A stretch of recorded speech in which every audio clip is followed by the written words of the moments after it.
오늘 함께 읽을 하나님의 말씀은 신약성경 누가복음입니다. 신약성경 누가복음. 제가 가진 성경은 신약성경 134쪽입니다. 134쪽 누가복음 22장.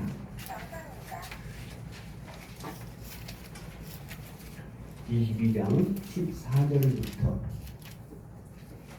20절까지 함께 읽도록 하겠습니다. 14절부터 읽겠습니다. 때가 이르매 예수께서 사도들과 함께 앉으사 이르시되 내가 고난을 받기 전에 너희와 함께 유월절 먹기를 원하였노라. 내가 너희에게 이르노니 유월절에 하나님 나라에서 이르기까지 다시 먹지 아니하리라 하시고 이에 저는 가서 감사기도 하시고 이르시되 이것을 갖다가 너희에게 이르노라.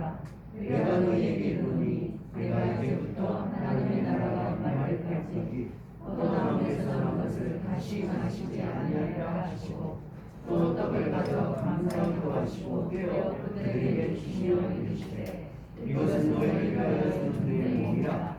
너희가 이를 향하여 나를 기념하라 하시고 저녁 먹은 뒤에 장도와 같이 하여 이르시되 이 잔은 내 피로 세우는 새 언약이니 곧 너희를 위하여 붓는 것이라. 오늘 우리는 주님이 정하시고 사도들이 계승한 성찬식을 거행합니다. 성찬식이 횟수에 따라 교회마다 횟수가 조금 다를 수는 있겠습니다만은 어쨌든 매년 이런 성찬식을 거행하다 보니까 이 성찬식이 교회에서 항상 하는 어떤 의식 같은 형식이 되어버리는 그런 측면이 있습니다.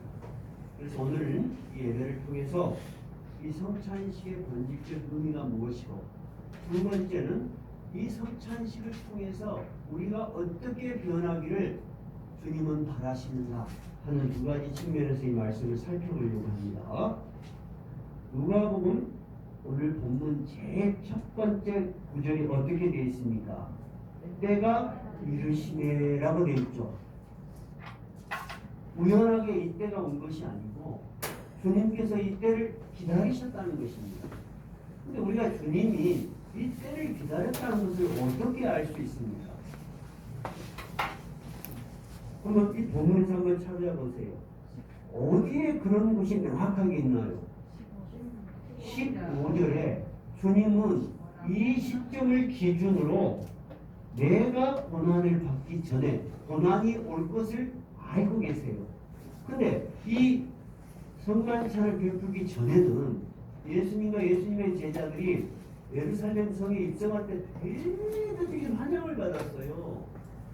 호산나 다윗의 자손이요 이스라엘의 왕이요 하고 예루살렘 백성이 다 나와서 종려나무같이 끌고 환호하고, 심지어 어떤 사람은 자기 옷을 벗어서 길에 깔았어요. 이걸 밟고 오라는 거야. 최고의 높은 분에게 바치는 그런 예식이겠죠. 근데 예수님은 그런 전날에 화려한 것과는 무관하게 내가 고난을 받기 전에 이런 일이 올 것을 알고 있었다는 거예요. 두 번째, 너희와 함께 이월절 먹기를 원하고 원하였다. 이 시간을 기다렸다는 것입니다.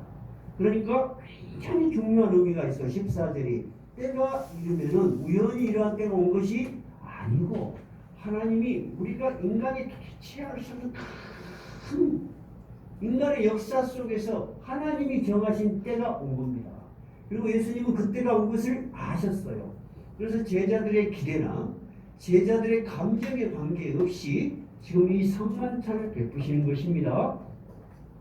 그러면서 예수님께서 하시는 얘기가 바로 14, 15, 16절에 이어지는 거죠. 우리 14, 15, 16 한번 읽어볼까요? 때가 이르매 예수께서 사도들과 함께 앉으사 이르시되 내가 고난을 받기 전에 너희와 함께 유월절 먹기를 원하고 원하였노라. 내가 너희에게 이르노니 유월절이 하나님의 나라에서 이르기까지 다시 먹지 아니하리라 하시고, 이렇게 됐단 말이에요. 자, 지금 예수님께서 하시는 행사가 어떤 행사예요? 6월절 행사예요. 흔히 이스라엘 백성이 1500년 동안 이어온 6월절 행사예요. 그런데 이 6월절은 매년 자기들도 매년 하는 6월절 의식하고는 다른 의식이라는 거예요. 예수님께서 특별한 의미가 있다는 거예요. 근데 우리가 그것을 특별하다는 것을 어떻게 그런 본문에서 알 수가 있을까요? 16절에 이 6월절이 하나님의 나라에서 이루기까지 다시 먹지 아니하라. 이제 6월절은 이것으로 끝이야. 이 세상에서 이루어지는 6월절. 그럼 여러분 이 6월절이 뭔가를 알아야지 이 말의 의미가 이해가 돼요. 6월절이 뭐예요? 누구하고 맺은 약속이요? 하나님하고 구약시대 이스라엘 백성하고 맺은 무슨 약속이에요? 구원의 약속이야. 400년 이상을 애굽의 세계 최대 강국 애굽의 노예로 어떤 누구도 구해줄 수 없는 그런 상황에서 하나님께서 오늘 밤 이 6월절 의식을 가르쳐 준 대로, 즉 어린 양을 한 마리 잡아 그래서 그 살을 먹고 피를 문설주 문인방에 발라. 그러면 어떻게 돼? 죽음의 사자가 넘어가고 그 다음날 너희는 이 애굽에서 출발을 한 거야. 인간은 상상할 수도 없고 기대할 수도 없는 일이에요. 그것이 가능하지가 않은 일이에요. 근데 하나님은 하시겠다는 거예요. 그 약속을 믿고 양을 잡아서 문설주와 문인방에 피를 바른 이스라엘 백성은 어떻게 했어요? 살았어요. 근데 그렇지 않은 그 애굽의 왕자에서부터 왕궁에서부터 심지어 종들까지 다 첫 자식들이 죽지 않습니까? 그러면 이 6월절은 크게 말하자면 누구하고 약속이에요? 하나님과 이스라엘 백성이죠.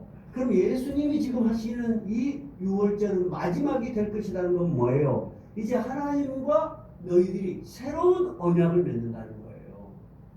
근데 의식은 똑같아. 근데 옛날에 구약의 백성들은 어떻게 했어? 어린 양을 잡았는데 이제는 예수님 자신이 죽는 거야.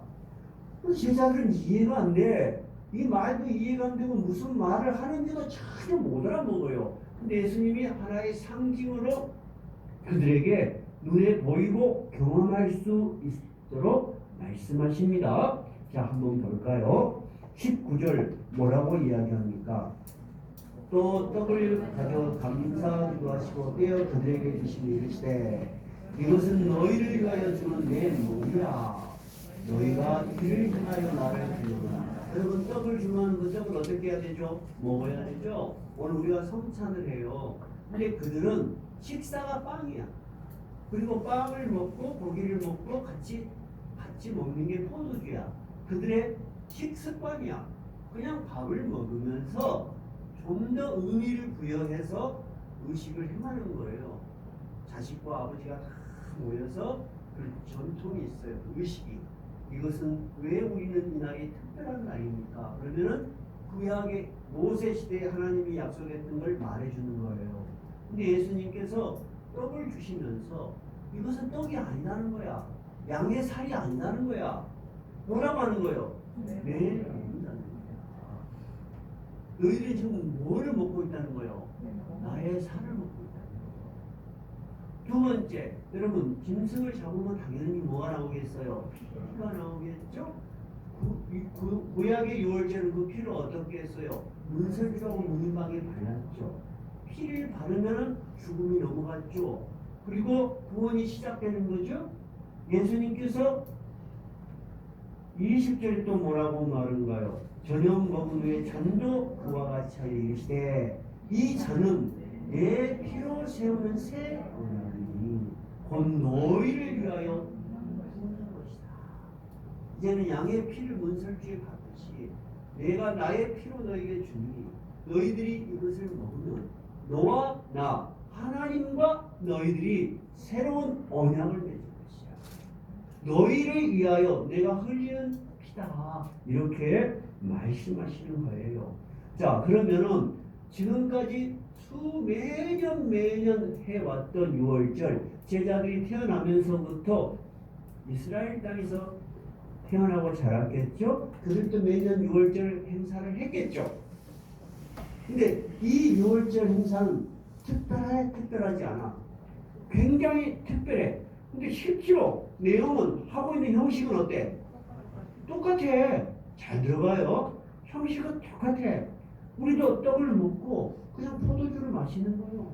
또 여러분들 중에는 알코올이 약한 분도 있고 또 그래서 포도즙을 사용해요. 지금은 대부분 교회에서. 여러분 형식적으로는 빵을 먹고 포도주를 한 잔 마시는 거예요. 지금 이 제자들도 어떻게 똑같아. 그냥 식사야. 근데 그렇지 않다는 거예요. 두 가지 의미로 특별한 의미가 있다는 거죠. 첫째 특별한 의미가 뭐였어요?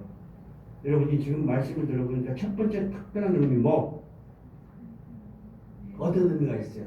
이제 1500년을 이어온 구약의 6월절 언약 형식과 약식은 이제 끝이야. 그리고 이제 끝이고 하나님의 나라에 이를 때까지 하는 말이에요. 내가 다시는 마시지 아니하리라 하는 말은 이제부터 이 땅에 내가 세운 성찬 의식이 하나님의 나라에 이를 때까지 이 세상에서 지속적으로 이어질 거라는 거예요. 첫 번째는 그거예요. 두 번째 특별한 것은 뭐예요? 예수님이 형식을 가르쳐 주셨어. 의미를 부여하셨어. 근데 그냥 형식만 바뀐 게 아니야. 뭐라고 하죠? 새 언약이야. 하나님께서 이 인류 모든 이스라엘 백성에게만 구원의 의미가 있는 유월절이 아니고 이제 온 세상 주 예수 그리스도를 믿고 세례를 받고 성찬에 참여하는 자에게 약속하시는 새로운 언약이 시작돼. 근데 언제까지 이것이 이어져? 하나님의 나라에 이를 때까지. 그 말이에요. 그럼 여러분 어떤 의식이 들어봐요. 어떤 의식이 1500년을 이어오는 의식이 세상에 있을까요? 거의 없어요. 조선 왕조가 얼마 이어졌습니다. 500년. 세계 역사 사람들이 조선 왕조가 500년이 이어졌다면 깜짝 놀라요.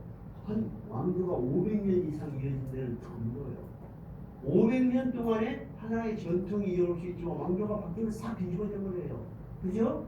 근데 구약의 6월절은 1500년이 이어졌는데 지금 예수님이 이 새로운 언약이라고 가르쳐주면서 온 나라에 공표하는 것도 지금 정말 못 배우고 힘도 없고 예수님이 없으면 어쩔 줄 모르는 아무 학문도 없고 지위도 없는 제자들한테 하시는 말씀이에요.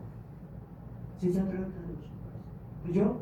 그럼 여러분 이 제자들에게 하신 약속이 지금 2000년 동안 지금까지 이어지고 있다는 것은 놀라운 사실이에요.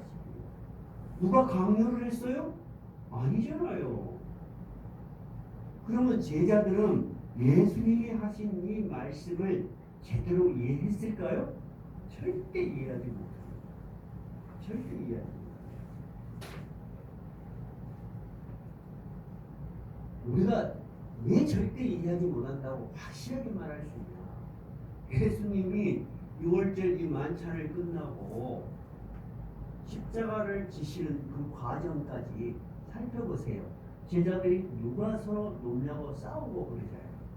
그리고 예수님이 겟셀마네 동산에서 피가 땀이 땅에 떨어진 핏방울같이 고통의 기도를 할 때 제자들은 어땠어?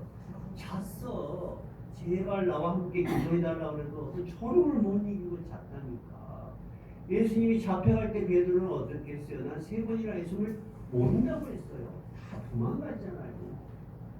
제자들은 이것이 갖는 의미를 모릅니다. 그냥 뭔가 모르고 빵을 주고 떡을 주니까 그런가 보다 했어. 근데 언제 이 의미를 정확하게 이해를 했을까요? 주님이 부활하셨어요. 그리고 성령을 부으셨어요. 아, 이것이 바로 그것이었구나 하는 것을 깨달았어.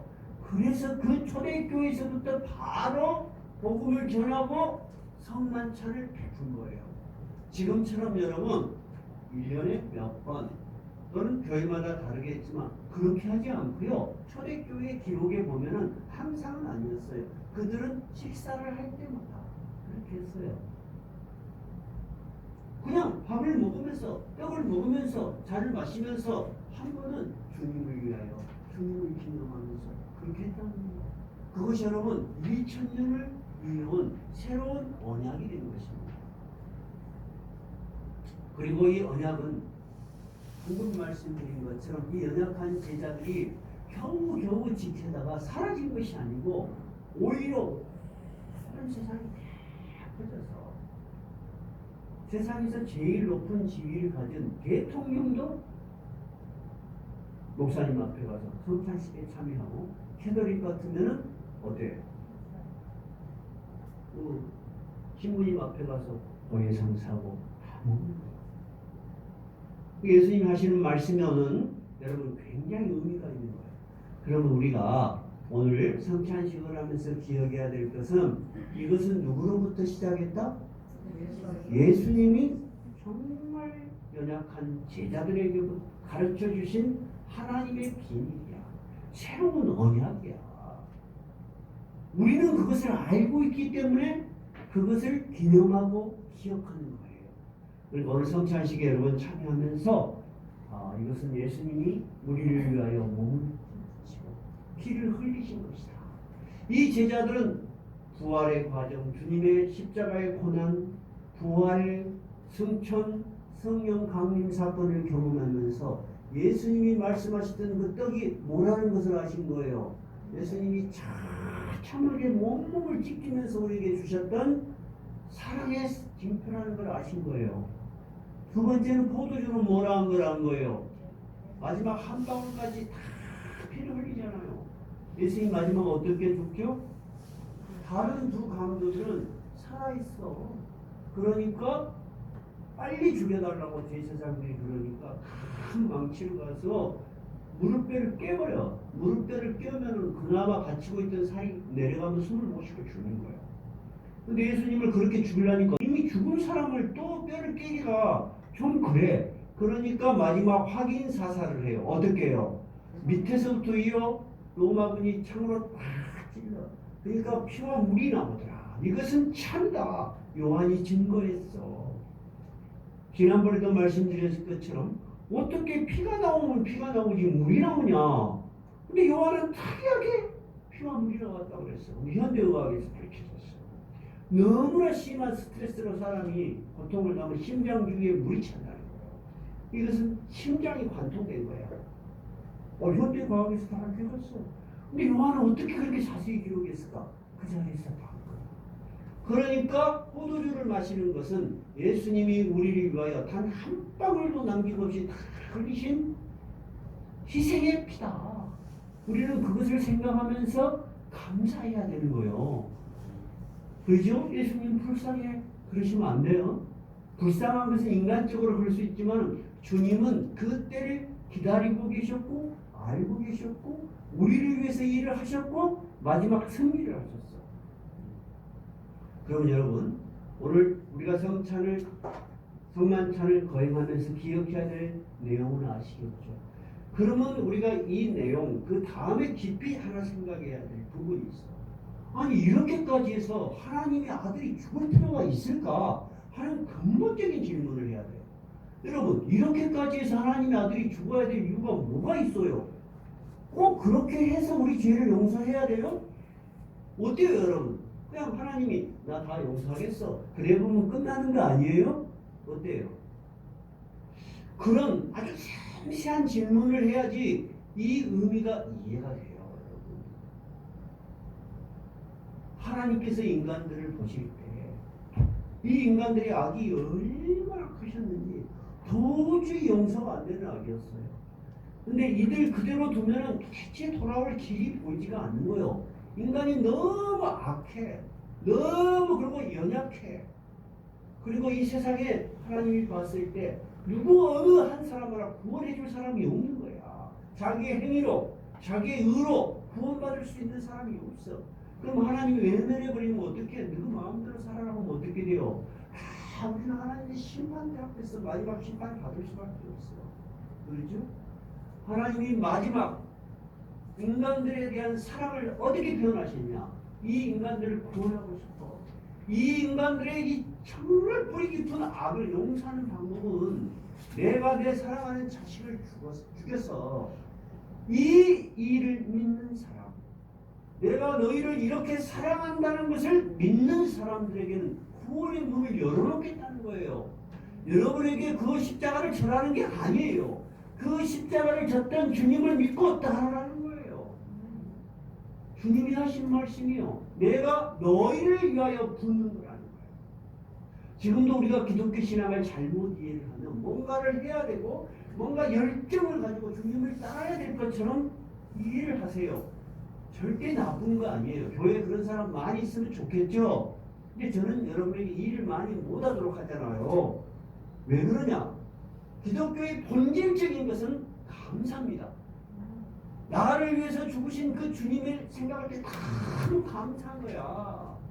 나의 능력으로, 나의 희생으로 여러분의 구원의 길이 열리는 게 아니에요. 내가 얼마나 악한 죄인인지, 나의 죄가 얼마나 큰지를 실감하면서 예수님이 나를 위해서 죽으셔서 내가 그것을 믿음으로 하나님의 나라에 들어간다는 확신과 감사가 있을 때 여러분은 영혼의 평안함을 느껴요. 그리고 정말 감사를 느낄 수 있는 거예요. 여러분 감사해요, 안 감사해요? 감사해요. 오늘 떡을 드시고 포도주 드시는데 힘이 들어? 안 들잖아. 맛있잖아. 우리는 감사할 수 있는 주님이 만찬의 자리에 그것을 베풀면서 내가 너희를 위하여 흘리는 피라는 거예요. 너희는 잊지 말라는 거예요. 뭐를 잊지 마라? 이 구원의 은혜와 감격을 잊지 말라는 거예요. 그래서 우리는 항상 찬송하고 감사할 수 있는 거예요. 지금도 기독교 신앙을 받아들였던 자녀들이 또는 신앙을 가졌던 사람들이 왜 열정을 갖지 못하냐?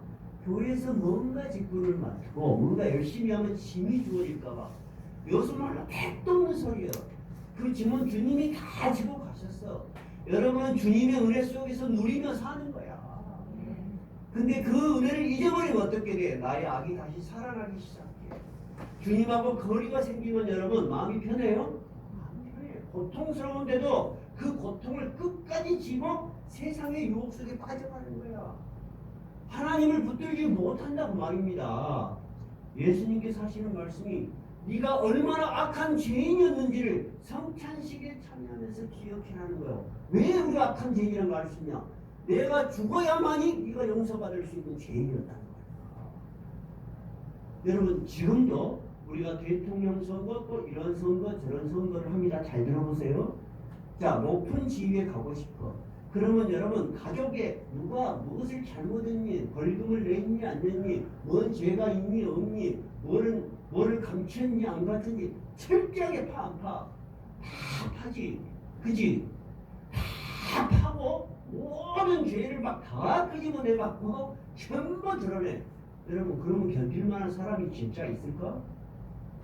숨겨지지 않은 죄, 드러난 죄만 해도 많은데 숨겨진 우리 인간의 악한 생각까지 다 긁어 모으면 여러분 하나님 나라 앞에 가서 아이 저는 떳떳해요 그런 사람 있을까?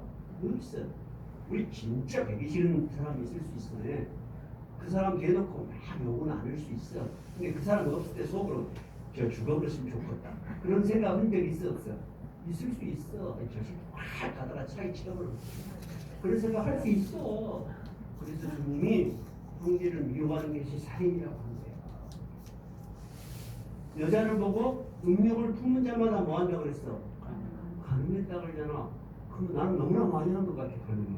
우리 남자들 다 비슷해. 무슨 말이냐면 인간은 스스로 정결하게 하기를 어려워. 근데 그런 너희들의 모든 죄까지 내가 너희를 위해서 죽었다는 것을 인정하고 그 성찬에 참여함으로 너는 매번 하나님의 나라에 들어올 수 있는 권리를 확인하는 거야. 여러분, 그러니까 성찬식은 여러분에게 주어진 권리고 기쁨이야. 나를 위해서 주어준 분이 있다는 게 얼마나 좋아. 여러분 한번 생각해봐요. 내 남편이, 내 아내가 몸에가 너무나 질병이 심한 질병이 강했어. 근데 장기 이식 수술을 해야 돼. 한쪽을 띄워줘야 돼. 그럼 여러분 선뜻 띄워줄 것 같아? 생각을 해볼 것 같아? 생각을 해봐. 선뜻 할 사람 없어. 근데 해주는 자식이 있어. 그러면 신문에 나 안 나? 나잖아. 신문에 난다는 건 뭐예요? 어려움이다. 근데 나하고 아무 관계도 없었다고 생각하는 하나님의 아들이 우리를 위해서, 나를 위해서 그 희생을 실했다는 것은 내가 스스로 구원할 수 없는, 내가 스스로 깨끗하게 살 수 없는 나를 위해서, 앞으로도 내가 수없이 많은 그런 어두운 생활, 어두운 유혹에 빠지겠지만 누가 나를 꽉 붙든다는 거예요? 주님이. 왜? 그것이 언약이라는 거예요. 언약은 쌍방이 맺는 거야. 그죠? 근데 예수님은 스스로가 이 길을 걸으셨어. 너는 뭐 하기만 하면 돼? 믿기만 하면 돼. 얼마나 좋습니까? 그래서 예수님께서 누가복음 22장 20절 한번 읽어볼까요? 20절 읽어봅시다. 저녁 먹은 후에 잔도 그와 같이 이르시되 이 잔은 내 피로 세우는 새 언약이니 곧 너희를 위하여 붓는 것이라. 하나님이 인간에게 쏟아야 될 진노를 자기 자식에게 전가를 시켰어. 어린 양을 잡아서 이스라엘 백성들의 죄를 용서해 주었듯이 자기의 자식을 잡아서 내가 내 자식까지 죽여서라도 너의 죄를 용서하고 싶으니까 너희들 이것을 믿고 따라오라는 거야. 그러면 내가 내 자식까지 잡아서 죽였는데 내가 그 약속을 안 지키겠냐 그 말이에요. 이것은 하나님이 먼저 우리에게 손 내민 약속이에요. 우리는 그럼 어떻게만 하면 돼? 잡기만 하면 돼. 근데 B급 내면 내면 어떻게? 큰일 나. 큰일 나. 손 내밀 때 잡는 게 제일 좋아. 그 이야기에요. 어느 성찬식을 하실 때 여러분 감사와 우리가 얼마나 깊은 죄성에 사로잡혀 있었는가. 하나님이 우리에게 쏟을 진노를 그의 아들에게 쏟으셨다는 거야. 근데 그의 아들은 그것을 기다리고 기쁜 마음으로 받으셨다는 거야. 여러분 얼마나 감사해요. 그러면 우리가 이 성찬을 통해서 어떻게 변화해야 될 것인가 한번 생각해봐요. 우리 여기다가 책까지 딱 꽂아놓고 에베소서 2장으로 가봅시다. 2장 311쪽이에요. 311쪽 2장 311쪽 2장 1절이에요. 2장 1절부터 한번 읽어볼까요? 시작. 그는 허물과 죄로 죽었던 너희를 살리셨도다. 그때 너희는 그 가운데서 행하여 이 세상 풍요를 따르고 공중의 권세 잡은 자를 따랐으니 곧 지금 불순종의 아들들 가운데서 역사하는 일이다. 저희는 우리도 다 그 가운데서 우리 육체의 욕심을 따라 지내며 육체와 마음이 원하는 것을 하여 다른 이들과 같이 본질상 진노의 자녀이었더니 긍휼이 풍성하신 하나님이 우리를 사랑하신 큰 사랑을 인하여 허물로 죽은 우리를 그리스도와 함께 살리셨다. 여기까지입니다. 옛날에 우리는 어떤 사람이었다고요? 세상 풍조에 따라서, 세상 욕망에 따라서 내가 하고 싶은 대로 살았던 영원히 죽어버린 사람들이었다고 말입니다. 근데 예수 그리스도께서 우리를 위해서 죽으사 2장 1절 어떻게? 그가 허물과 죄로 죽었던 너희를 살리셨더라. 이제 우리는 새롭게 살아난 영혼을 가지고 우리 성찬식에 참여하는 거예요. 이 성찬식에 참여할 때마다 우리 영혼이 다시 살아나는 것을 확인하는 거예요. 살아났을 뿐만 아니라 5절 읽어봐요.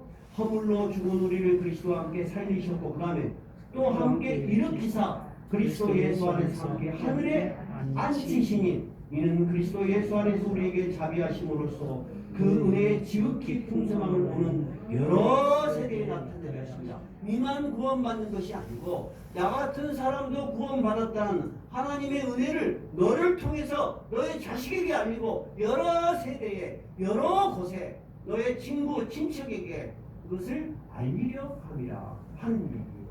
그러니까 여러분 성찬이라는 것은 죽어버린 우리가 예수 그리스도의 십자가의 공로로 다시 살아나고 살아날 뿐만 아니라 6절 어떻게? 그리스도 예수 안에서 함께 하늘에 앉게 되는 영광을 약속하는 것입니다. 이것이 여러분 성찬의 본질적인 의미이고 우리가 변화해야 될 의미예요. 우리가 이렇게 예수 그리스도를 통해서 새로운 영혼, 새로운 생명을 다시 얻게 되는 것을 신학적으로는 뭐라고 해요? 또 성경에서는 뭐라고 합니까? 니고데모에게 예수님이 뭐라고 해요? 어떻게 하면 하나님의 나라에 들어갈 수 있느냐? 어떻게 하면 하나님 나라를 볼 수 있냐라고 니고데모가 질문을 가지고 왔을 때 예수님이 뭐라고 말씀하세요? 사람이 거듭나지 않으면 하나님의 나라에 들어갈 수 없습니다. 거듭난다는 말이 한자어로 뭐예요? 중생이에요. 오직 그리스도의 은혜와 희생을 믿을 때 우리는 거듭날 수 있어요. 새로 태어나는 거예요. 본 어게인, 다시 태어나는 거죠. 그러면 우리가 다시 태어나는 것을 지금 우리가 어떻게 확인을 할 수 있을까요? 이 세상 사람들하고 우리가 어떻게 다를까요? 이 세상 사람들은 걸어다니는데 여러분은 지금 날아다니십니까? 아니죠. 이 세상 사람들은 밥을 3끼 먹는데 여러분은 이슬만 먹어도 삽니까? 아니죠. 전혀 안 그래. 예수를 믿으면 밥맛이 좋아갖고 더 많이 먹을 수 있어. 그것도 아니죠. 그럼 여러분 어떻게 우리가 거듭났다는 거 확인할 수 있죠? 어떻게 확인할 수 있어요? 한번 생각해봐요. 이제 예수를 믿어서 얼마 안 되시는 분들을 물어보다가 예수를 믿기 전과 지금 이 사이에 뭐가 있었는지, 이 교회 문을 열고 들어오기 쉬웠어요, 어려웠어요? 엄청 어려웠어요. 몇 년씩 걸린 사람이었어요. 그리고 지속적인 신앙생활 쉬웠어요, 어려웠어요? 세상에 많은 유혹이 있어. 그럼에도 불구하고 나와. 목사님이 보면은 목회자에게 특별하게 하나님이 영안을 주셨는지는 모르겠지만 어느 정도 보여요. 첫째는요, 하나님의 말씀을 들을 때 여러분이 기뻐하시는 것입니다. 하나님 말씀이 너무 좋아. 오늘 하나님 말씀 듣기 잘했어. 오늘 교회 안 가려는데 갔다 오니까 너무 좋아. 여러분 예배를 드리고 집에 돌아가시면 마음이 가볍고 편하지 않던가요? 그러죠? 그것이 첫 번째 성령의 작용입니다. 여러분이 변했다는 것입니다. 근데 예수를 안 믿는 사람은 어때요? 들으려고 하지를 않아요. 억지로 끌어놓고 앉혀놓으면 어때요? 죄 착각에 시달려서 기분 나쁘다고 해요. 와 가니까 막 회개라고 하면 기분 나쁘고 그래 또 부담이 된다고 그래. 아이 말은 저한테 말은 부담이 되대. 진짜 그런다니까 두려워해. 왜냐하면 이 심령이 하나님을 향해 있지 않기 때문에. 두 번째 여러분 항상 어렵고 힘들 때 무시로 항상 기도하고 계세요? 또 여러분 함께 모여 기도하는 것을 즐거워하고 원하세요? 기도는 바로 뭐예요? 하나님과 대화를 하는 영혼의 호흡이에요. 영혼의 호흡이에요. 여러분 깨끗하게 살던 일급수에서 살던 어종이 있어요. 조그만 고기들이 상급수 물이 흐려지면 죽어요, 살아요? 죽어요. 근데 더러운 물에 사는 놈도 있어. 얘들은 깨끗한 물에 사는 거 어때요? 싫다 그래. 그래서 흔히들 하는 말에 뭐라고 하냐면 너무 맑은 물에는 뭐가 안 산다 그래? 고기가 안 산다 그래. 그 말은 뭐냐면 세상은 적당히 더러워야지 니들과 똑같이 죄짓고 충청망청 살 수 있어. 근데 여러분 우리가 죄에 가득 찼고 세상의 유혹에 넘어있고 세상의 즐거움이 가득 찼을 때 무릎을 꿇고 기도가 돼요? 절대 안 돼요. 절대 안 돼요. 목회자도 마찬가지예요. 막 즐거운 일 하고 있는데 갑자기 주님 기도 잘 안 돼. 찬송을 부르고 우리 마음의 상태가 하나님을 향해 있어야지 기도가 되는가. 아니면 아주 죽었을 때 하나님 살려주십시오. 나 이제 못 살겠으면 이렇게 되는 거야. 이게 기도를 할 때 내가 깊은 기도가 되는지 보세요. 기도를 하면 십설상 할 게 없어. 그러면 여러분 생각해봐요. 여러분이 하나님의 거듭나는 영혼으로 살고 있는지 생각해봐요. 내가 기도를 한지 안 한지 언제 했는지 기억도 안 나. 생각해봐요. 기도를 하면 할수록 깊은 상태에 빠진다. 그럼 여러분 이것은 굉장히 성령의 강력한 변화가 있는 거예요. 세 번째, 여러분이 찬양을 하실 때 하나님의 나라에 찬양이 울려 퍼지는 하나님의 나라에까지 찬양이 가는 그런 감동이 있으세요? 그런 감동이 있으셔야 돼요. 찬양은 뭐라고 그랬죠?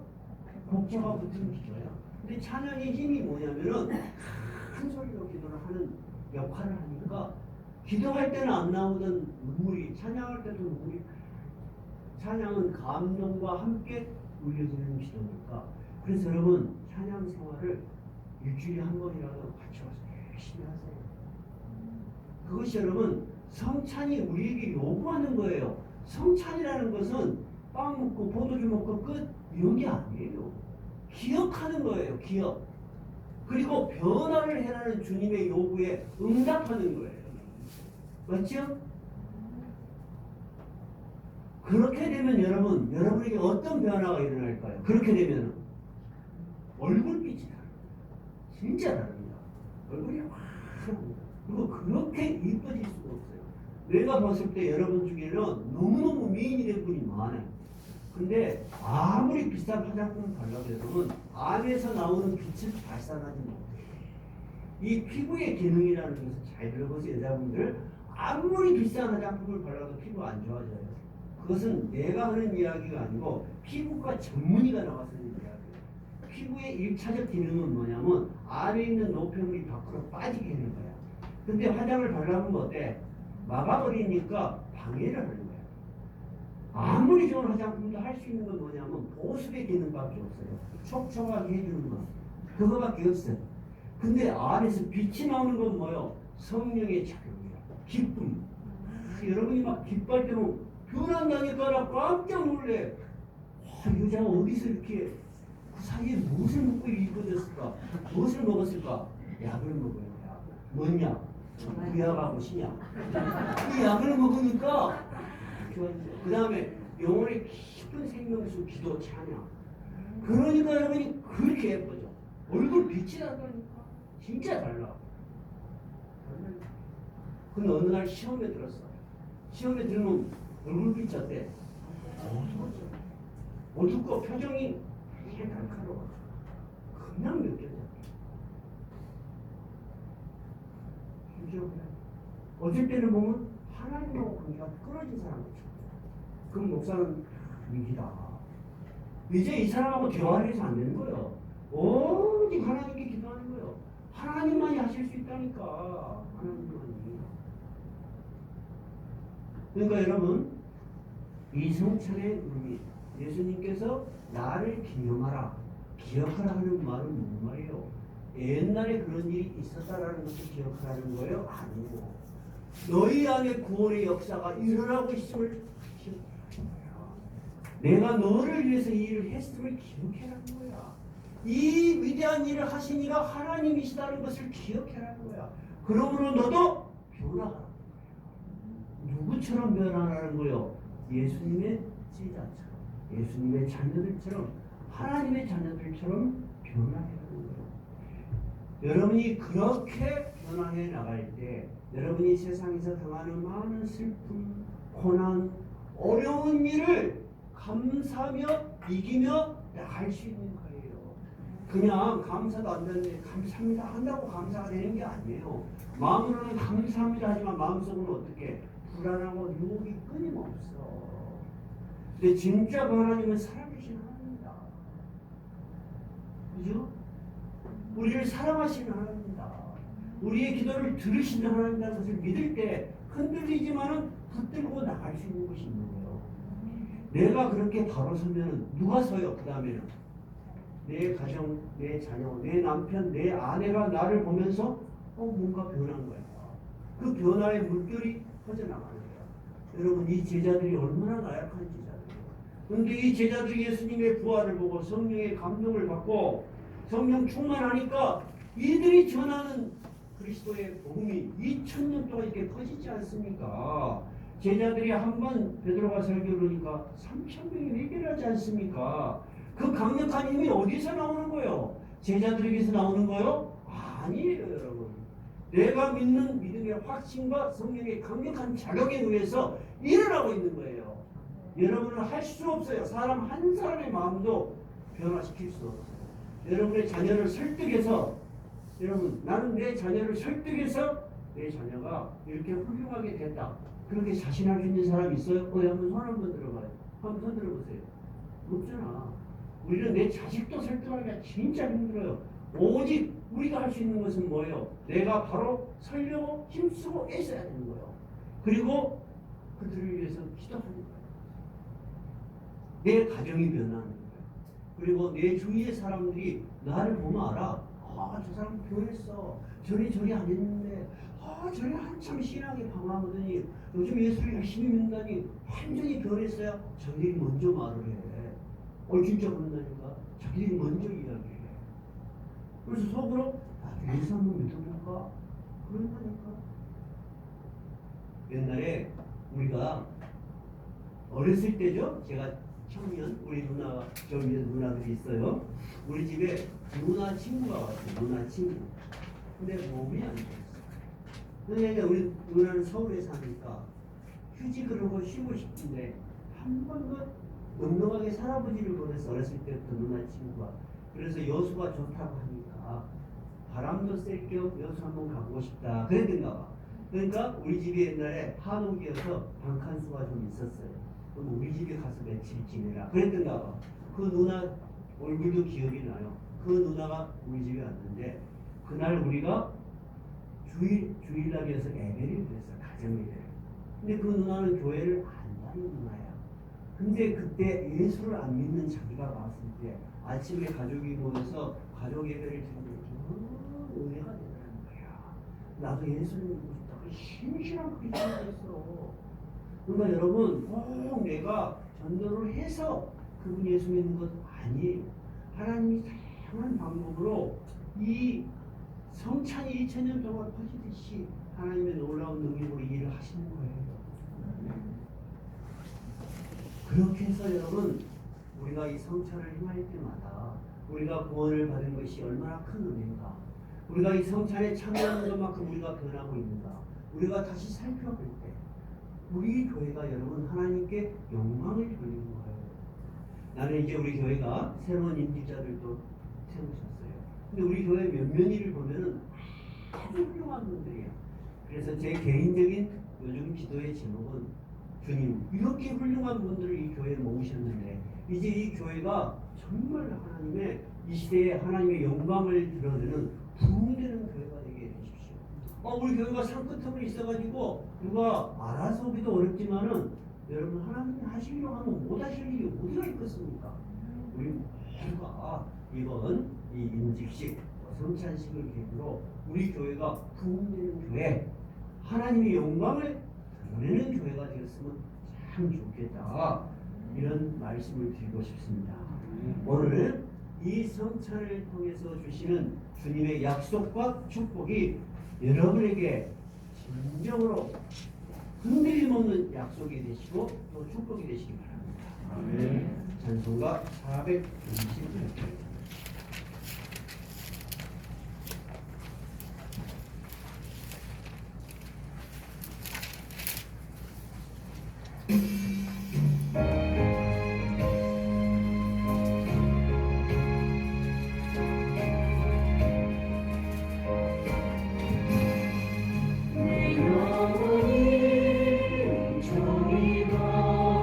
주간 죄지 못 보니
정체를 생각하면서 우리의 마음의 감사와 찬양이 넘치게 하여 주옵소서. 기도하는 시간 갖게